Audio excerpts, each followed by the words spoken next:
আসসালামু আলাইকুম ওরহমতুল্লাহি ওয়াবারাকাতুহু। সম্মানিত দর্শক, যে যেখান থেকে দেখছেন সকলকে জানাচ্ছি আন্তরিক অভিনন্দন এবং শুভেচ্ছা।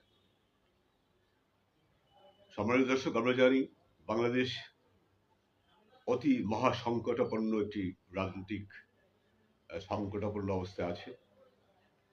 জনমনে যেমন আছে অস্বস্তি, যেমন আছে অশান্তি, তেমনি আছে অনিশ্চয়তার অন্ধকারের ভয়। গত ৩-৪ দিন যাবৎ বেগম জিয়ার চরম অসুস্থতায়, বিশেষ করে তিনি বাংলাদেশের রাজনীতিতে দুজনেই প্রধানমন্ত্রিত্ব দীর্ঘ সময় পর্যন্ত করেছেন। একজন প্রয়াত প্রধানমন্ত্রী শেখ হাসিনা এবং বেগম জিয়া। তো কে কিরকম রাজনৈতিক প্রজ্ঞাপন সেটি নিয়ে আলোচনা করার বিষয় নয়। বিষয় হচ্ছে তিনিও বাংলাদেশের রাষ্ট্র ক্ষমতায় ছিলেন, প্রধানমন্ত্রী ছিলেন। তার এই চরম অসুস্থতায় অ্যাজ এ হিউম্যান, এই দেশের নাগরিক হিসাবে আমরা প্রত্যেকেই আমাদের প্রত্যেকের জায়গা থেকে ওনার সুস্থতার জন্য দোয়া করা হচ্ছে। এবং বিশেষ করে সারা বাংলাদেশের প্রত্যেকটি মসজিদে, প্রত্যেকটি মন্দির থেকে শুরু করে প্রত্যেকটি উপাসনালয়ে ওনার জন্য প্রার্থনা করা হচ্ছে। তো সেই একটি আতঙ্ক কাজ করছে একটি বিশাল গোষ্ঠী সারা বাংলাদেশের মানুষের মধ্যে। অন্য পক্ষের যিনি প্রধানমন্ত্রী ছিলেন, তার বিচারের রায় ঘোষিত হওয়ার পর সেই অংশটিও মানসিকভাবে অনেকটা ভেঙে পড়েছে। তো আমরা দেখছি যে দুটি রাজনৈতিক দল পরপর বাংলাদেশকে শাসন করে এসছে, সেই দুটি রাজনৈতিক দলই এখন বিশেষ করে নেতা কর্মীদের মধ্যে এক ধরনের হতাশা, এক ধরনের ভয় আতঙ্ক,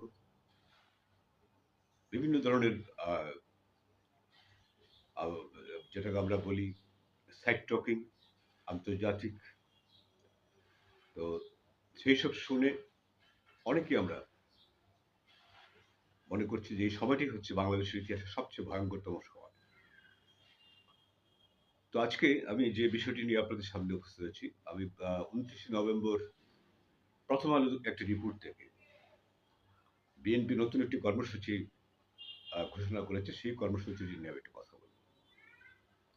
অর্থাৎ গতকাল শনিবার 29 নভেম্বর মির্জা ফখরুল ইসলাম আলমগীর প্রথম আলোকে দেয়া সাথে তিনি বলেন, বিএনপি চেয়ারপারসনের রাজনৈতিক কার্যালয় থেকে তিনি সেটি বলেন যে বিজয় দিবসের কর্মসূচি এবার কালুরঘাট বেতার কেন্দ্র থেকে শুরু হবে 1 ডিসেম্বর, এবং মশাল জ্বালিয়ে সেটিকে বলা হচ্ছে যে রোড শো।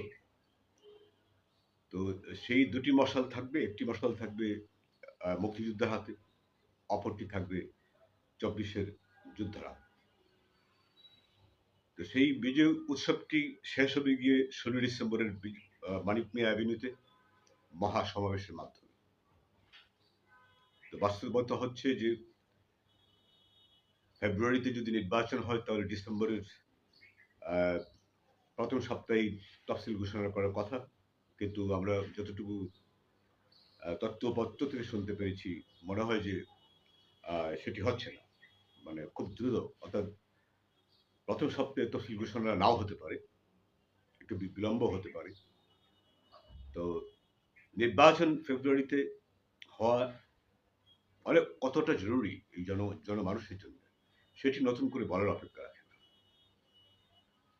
তো আমরা আমাদের এই নেতৃত্বের জায়গাগুলোতে বাংলাদেশের যারা দীর্ঘদিন যাবৎ রাষ্ট্র ক্ষমতাকে ব্যবহার করেছেন, আমাদেরকে পরিচালনা করেছেন, রাষ্ট্রের মানুষের উন্নয়নের জন্য ভালো মন্দ সবকিছু মিলিয়েই করেছেন, তাদের বিশেষ করে বেগম জিয়া যেহেতু চরমভাবে অসুস্থ, তার জন্য আমি ব্যক্তিগতভাবে সকলের কাছে দোয়া করবেন।